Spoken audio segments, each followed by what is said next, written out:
So if you've been on the internet since this crash right here, you would have thought that Deegan murdered somebody, absolutely demolished his teammate off the berm into the stands and taken his life away.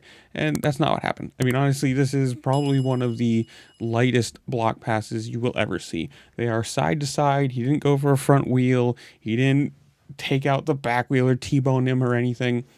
And I have yet to see a ex-racer say something that this was dirty. And this is coming right from Adam Cianciarulo saying, quote, "Let me first state that I'm a fan of both these guys and I do my absolute best to remove any bias in my analysis. Having said that, Haiden went into the corner to make an aggressive pass, not to take Cole down. Pay attention to the angle of his bike as he enters the turn. It's following the racing line, not aiming for him. Could he have given more room? Absolutely. However, far from a dirty move. With the emotion of the moment subsides, I can almost guarantee Cole will agree with this take.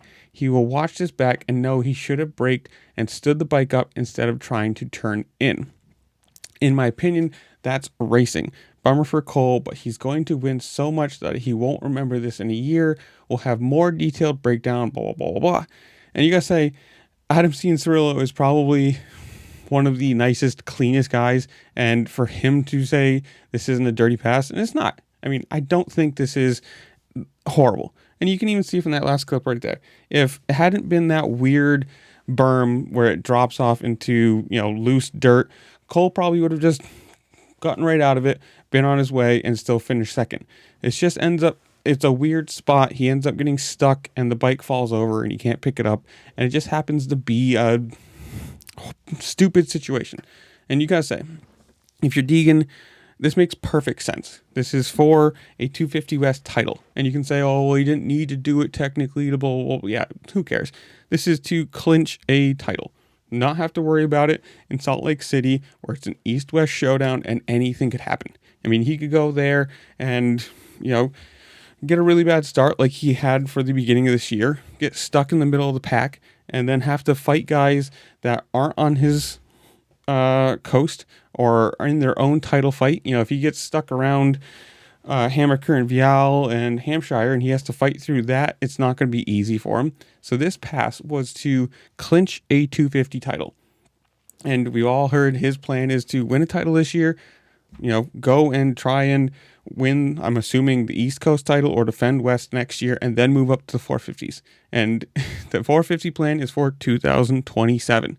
So this has to happen this year. He had to win a title now so he can defend next year and then move up the year after that. So this is for a title. This is to keep the plan that they've already had in place going. It's for $500,000. It's the lightest contact ever. And the only people that I have seen complaining about this pass are people who are couch racers. I don't even want to say it. On the internet talking about, oh, this sport's going downhill. Can't believe that you could only make a pass like that. He closed 4 seconds in the last 3 laps, 4 laps, whatever it was. He was making tons of time. And sure, I guess if he was going that much faster, could he have probably made this pass without the contact? Sure. Probably, maybe, who knows? It's all hypothetical at this point. He made the pass. He clinched the title. He doesn't have to worry about it next weekend. It's just one of those things. If he hadn't done this and something stupid goes wrong, next weekend, and everyone would be like, oh, well, he couldn't have done it. He couldn't have clinched, and just, have the opposite reaction to this. But the only people like Cole Seeley, Adam Cianciarulo, you see a bunch of people just, talking about Zach Osborne with his funny little quote, oh, I got mentioned a lot last week from his pass in 2017. And I don't see this as a problem. I guess, I'm going to say this.